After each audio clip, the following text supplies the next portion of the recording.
I have friends who are delegates at the Democratic Convention in Chicago from New Mexico.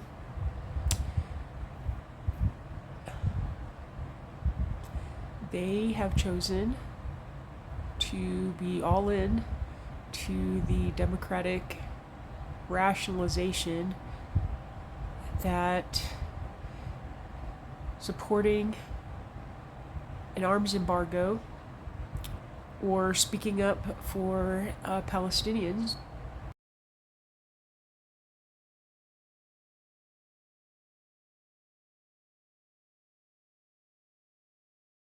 party has chosen to ignore the majority of Americans that are demanding, pleading, protesting, calling for an arms embargo and a permanent ceasefire. The Dems had an opportunity to be the party that brokered a permanent peace in the Middle East. Biden could just make a phone call. The Democrats could all get together and say, we're not sending another bomb, any more arms, any more weapons, no more money till there's a permanent ceasefire. And that's all it would take. The reason this has gone on so long is because the United States supports it, because we fund it, because we want it. Well, not all of us.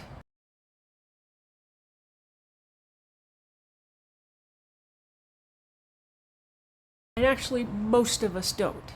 But the people who are in charge live in this little bubble, and all the money and the lobbyists, right? Let's not forget AIPAC. But there's more than that, right? There's all the warmongering, profiteering, the industrial war complex. They all want this conflict to keep going on, the genocide to keep going on.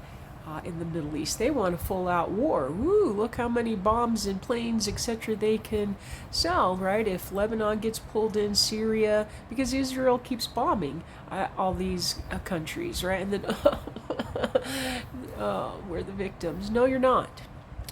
The United States is even more evil, I think, in this particular genocide, because let's not forget Sudan.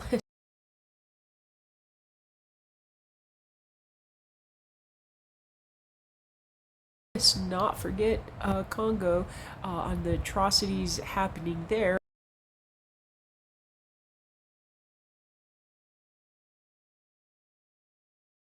Again, because of colonial interference, that those beautiful people are being slaughtered, that they are experiencing famine, they are experiencing displacement, they're being killed, starved, etc. Again, for Western country imperialism. I don't think there's a country on this planet that the United States or any Western countries have not ruined or invaded or stolen land from or taken things from. The Democratic Party, they've lost their way. I am not voting for a genocide supporting candidate. And for those of you who say, well, if you don't vote for Ms. Harris and Walz, and by the way, my dad, he's from Minnesota. His whole family, they're Minnesotans. Oofda, right? And Minnesota they embrace Somalians and Minnesota and their First Nations. I lived in Minnesota as a kid. I'm so disappointed that Tim Walz is as creepy, weird, genocide supporting as he is. And I mean, he's not as creepy, weird as Vance, but they're both. It's terrible. How do you excuse genocide? I just don't get that. Anyways, I'm trying to figure out what am I going to do. These friends of mine who are hooping it up, cheering it up, yay, we got to be, recognized on TV. Oh, we were delegates to the DNC. Yeah, that's not something to brag about. If you weren't using that position, that trust that the New Mexicans gave you, if you didn't use that to leverage that for making change, then you just went for yourself. You went to glorify yourself. You went to get some kind of recognition so you could come back to New Mexico and get some kind of power. I don't know. New Mexico's probably about to turn red again. People are pretty disgusted, but these folks live in a bubble and they have no clue. Zero clue. They didn't know. They were so surprised when Bernie and that all the folks who were, and I wasn't a Bernie fan at that time. I'm still not a fan because he's a little shady, but for the most part he gets a lot of it right, goes against the party. But what happened in 2016 when Hillary Clinton loses, right, they blame all the Bernie folks, but truly the problem was is Democratic Party has been silent. They haven't been silent. They like to silence. They do not want dissent. They do not want to be questioned. They do not want to be held accountable for all the dirty money they take, and so they ostracize and gaslight those folks who question within their party.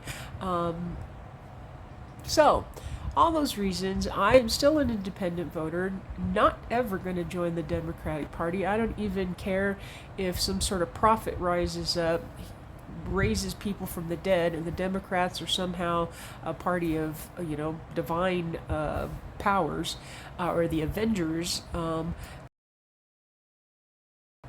and join the Democratic Party. No, they're evil. They're just as evil as the GOP. It's sad because they're probably our last hope. I do believe that fundamentally our country will never be the same, and it will all be because we have two political parties that, for maybe different reasons, but they both parties support and fund genocide, have rationalized, made excuses for, and are okay with the slaughtering, extermination, ethnic cleansing, and genocide of Palestinians by Israel. Israel is not a democratic country. They are the main aggressor, thanks to the United States and on behalf of the United States, in the Middle East. And so, what are you all doing with people in your life who are genocide, who are genocide supporters, genocide excusers, genocide rationalizers, like people you care about? Because at this point in time, I don't even really want to talk to them. I don't want to see them. I don't want to be around them. They make me sick. But then I see, these very brave people within the Democratic Party, right? Michigan, Minnesota, those delegates, Medea, the Code Pink folks, right? They're trying to fight from the inside. I don't have that kind of patience. I'm disgusted. And I'm disgusted with people who I care about, and I don't know what to do with that. I just don't. I don't understand how someone could be okay with intentionally starving children, intentionally putting biohazards, polio, hepatitis, right, and then not letting those folks have access to vaccines. Polio is devastating. We know what it did in this country until the vaccine came out. I have a very dear friend whose mother, she's still alive, hallelujah, but right, her legs did not grow. Polio was not that long ago in the United States, that whole mess. And so what do you do with people who are just fine with that? They don't care. And then the last bomb, or the last round of bombs last week, actually not the last because they bomb every day, but last week, right, the place where all the children and families were sheltering, and then they couldn't find, they were only pieces of bodies, right? That weapon came from the United States, designed, had blades. So it had two parts. So the first part were the blades, right? So imagine like your blender at home, right? The blades that are in there, right? Okay, so those came out first, chopped up everybody, and then boom, here comes, right, the 2,000-pound bomb on top of that, trying to annihilate what's left of the pieces. That came from the United States. What kind of evil, wicked, depraved person comes up with that kind of a weapon? Well, an American. And what kind of a evil person sends that weapon over to Israel? That would be Biden and the Democrats. So